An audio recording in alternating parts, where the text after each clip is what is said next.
All right, now we're going to move on to some COVID news and got a bunch of different things here to talk about. The first is that the Department of Labor is withdrawing its OSHA mandate for any employers that had over 100 employees. They were going to have to mandate the vaccine or require their employees to wear a mask and test every week. It was struck down by the Supreme Court, and after the Supreme Court struck it down, the OSHA dropped it. So good news there. The Supreme Court will not take up a case on mask mandates for air travelers, and so that will remain in place. A federal judge in Texas blocked Biden's COVID-19 vaccine mandate for federal employees. This had an important effect on the Pentagon, and there it suspended its vaccine mandate against civilian employees. However, it's continuing to dismiss soldiers for not having the COVID vaccine. The latest round was, I think, 23 sailors, and that brings us up to 500 total members of the armed forces who have been dismissed for refusing the COVID-19 vaccination. Also want to mention that in spite of the other things going on with the federal judges, with the OSHA mandate, Biden still wants U.S. federal agencies to mandate COVID-19 testing, I believe weekly, for unvaccinated employees by February 15th. So that'll be coming up here in just a couple of weeks. For the first time, the Department of Defense has granted a religious exemption. It's going to go to a couple of Marines, I think, maybe just two, I think, but it is going to give the first religious exemption, so somebody will not have to take the COVID vaccine.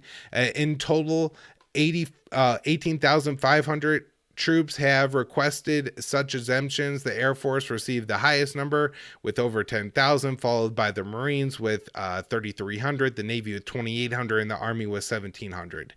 And so far, again, other than Marines, no branch has approved this. I do believe that there was a court ruling with some Navy SEALs that allowed them to seek an exemption before being dismissed.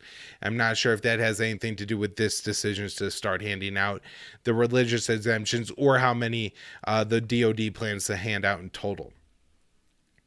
Biden announced that he's deploying 1,000 military personnel to medical facilities to help with the COVID cases, or I guess, that's probably a little bit misleading. They're just helping with hospitalizations in the United States. And, of course, that is in part because of COVID, but it's probably in part because of the staffing shortages of some hospitals that they're facing as well.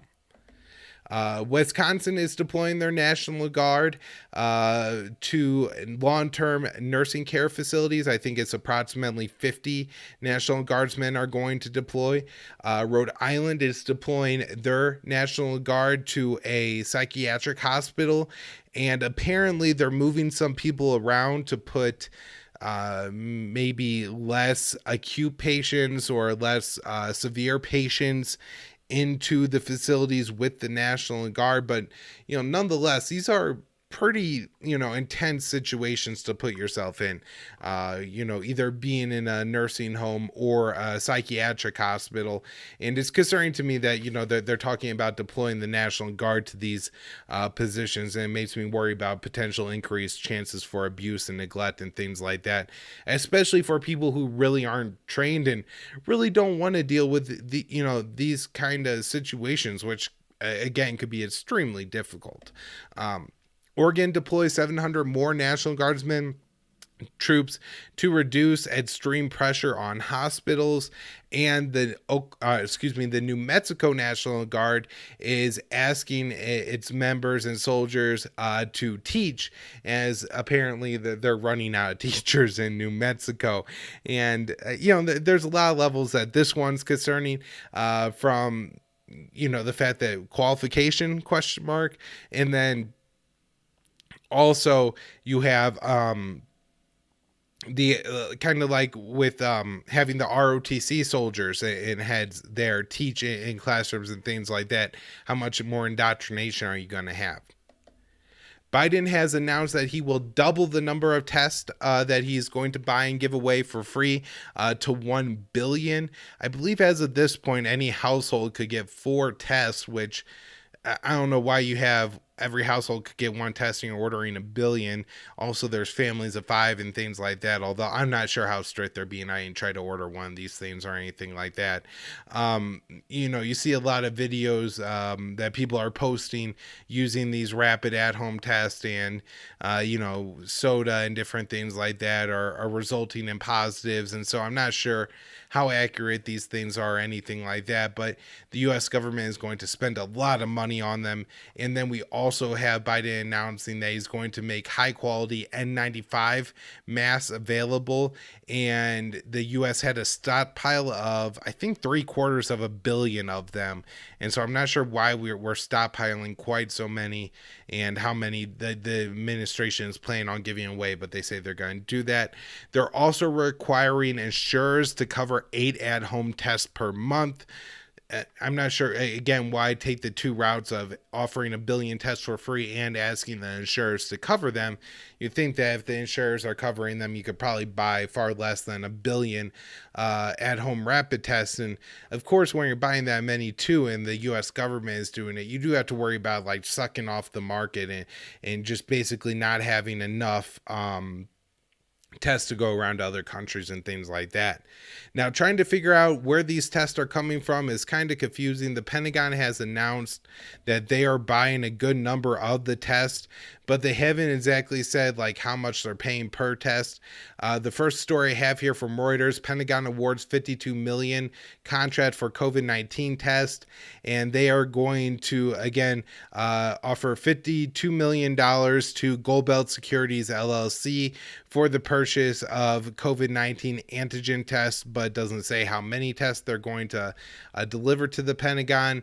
There's a second contract where they have announced they're buying 13.3 million tests from Revival Health, but did not say how much they're paying Revival Health for those tests. And then we have another announcement for the Pentagon that they have awarded contracts for a total of 380 million over-the-counter COVID tests to Abbott Rapid Diets North America LLC, iHeart Lab Inc., Roche Diagnostics Corporation, and no details exactly on who's getting what slice of the pie and how much the Pentagon is paying for each one's of these tests, or how the decisions are being made on like accuracy and things like that, what tests they're buying. Again, very curious to me that all these tests are being purchased through the Pentagon, and maybe that's just the easiest kind of slush fund way for the Biden administration to come up with the cash, kind of like with Trump's wall situation. That's just the money pit he's going towards. Or it could be maybe that Congress allocated it for whatever reason in a DoD budget like the NDAA. The U.S. also announced that they are purchasing 600 doses of GSK Vir's COVID-19 therapy.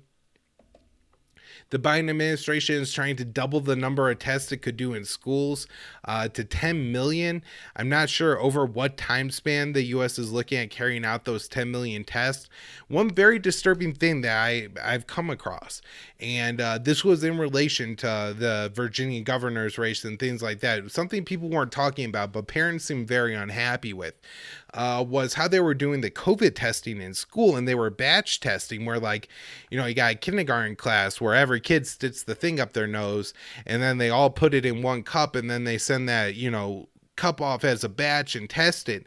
And so I guess, like, you had some parents whose kids were testing positive multiple times, and that'd be a very stressful situation for those poor kids. And I hope we're not increasing that kind of testing, because that seems like it's just generating all kinds of crazy numbers and results and trauma for kids that don't need it. Massachusetts announced that it was going to change the way it reported on its COVID-19 hospitalizations between primary and incidental cases. Here we are 2 years into it. We're finally we could talk about of versus with COVID. And that's interesting because they find that about in the first week of counting this way, about 50% of Massachusetts hospitalizations weren't admitted for COVID, that these are incidental cases of COVID-19. And so they came in for another reason. I I'm not quite sure though if that counts. Maybe people, like, let's say you're an old man, you break your hip, you go to the hospital, and then you catch COVID and you die in the hospital of COVID.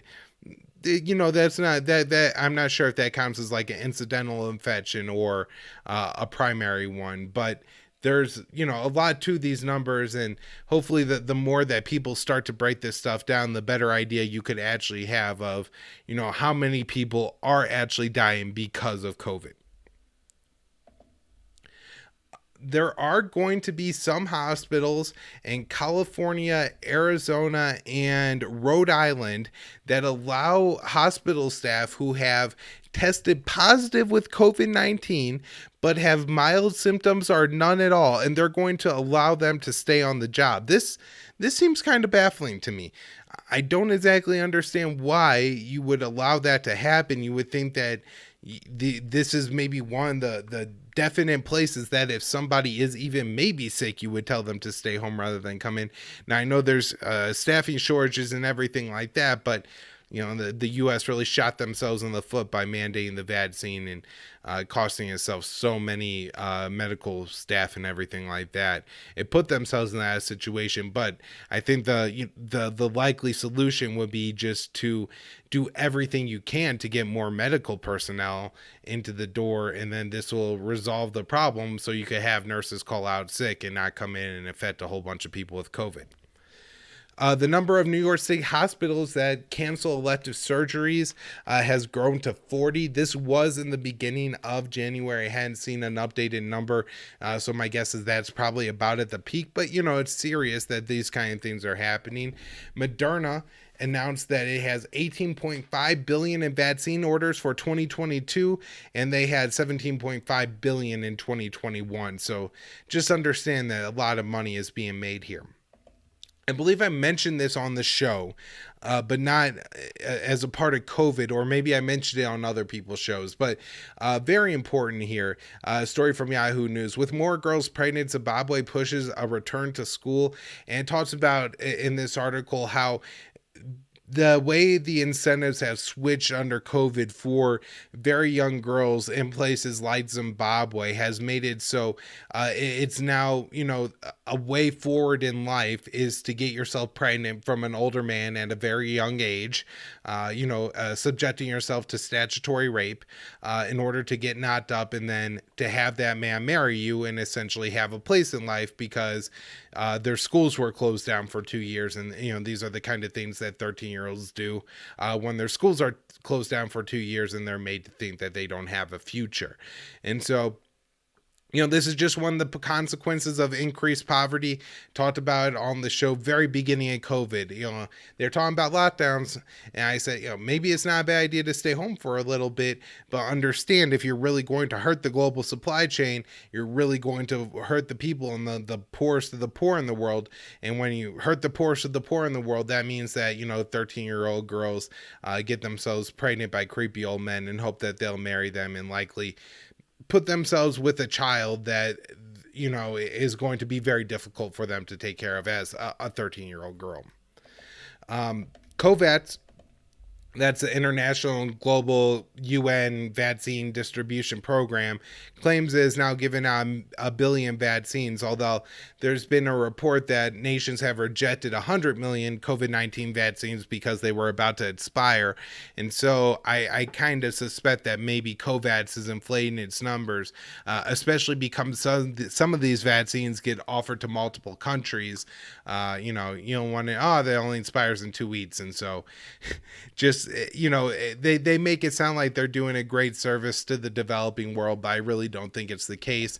The African CDC reported that 2 million doses of the COVID vaccine have expired, and the shelf life for it is often, at just a couple months when it gets to these African countries, and that they just don't have the time to deploy all these vaccines, and so a lot of them get wasted. I guess that's part of the problem with doing things the way the West, and particularly the U.S., has chosen to do them. Right, that we buy up all the vaccines and we distribute them to whoever we want. They get those vaccines when we give them to them, not when they're fresh off the line and Pfizer's sending them out to everyone. So it's probably really hurt African countries to do it this way. Now the U.S. has announced ton of millions and millions of vaccines to go countries around the world. They say that they're giving 278,000 to Benin, 150,000 to Chad, about 400,000 to Niger, over 3 million to Nigeria, and 222,000 to Zambia. Also have 800,000 to the Ivory Coast, over 100,000 to Liberia, another 2.5 million to Nigeria, about 1 million to Rwanda, 400,000 to Madagascar, and then 300,000 to Guinea, another 300,000 to Nigeria, another 1 million to Rwanda, and 1.6 million to Tanzania. Almost all these vaccine doses are Pfizer, or at least specified by the U.S. as Pfizer. Occasionally they aren't, and this particular batch of 3 million actually wasn't. Then we have an announcement of 3 million and then 1.8 million, so for a total of about 5 million COVID Pfizer vaccines to Egypt, and donations of 2 million vaccines to Kenya and Morocco. I think the bulk of them are going to Kenya, and Morocco is getting it's the other way around. Morocco is getting 1.6 million and Kenya is getting 500,000. Now, in the past on the show, I have talked about how Kenya is one of the countries that has deployed lobbyists in the United States to get more vaccines. The U.S. announced 600,000 vaccines are going to Ukraine, well over 5 million in two separate shipments to the Philippines, 5.5 million about total, and then 7 million doses to Bangladesh, and we've donated over $28 million to Bangladesh so far. Last up, about 40,000 Pfizer COVID vaccines to Haiti. Now, interesting on Haiti, of course, and I haven't followed this very closely, but initially the Haitian government was very tentative, and that would have been under the now assassinated President Morsi, about taking these vaccines from Western countries. But now under Ariel Henry, they're at least accepting some. All right, everybody.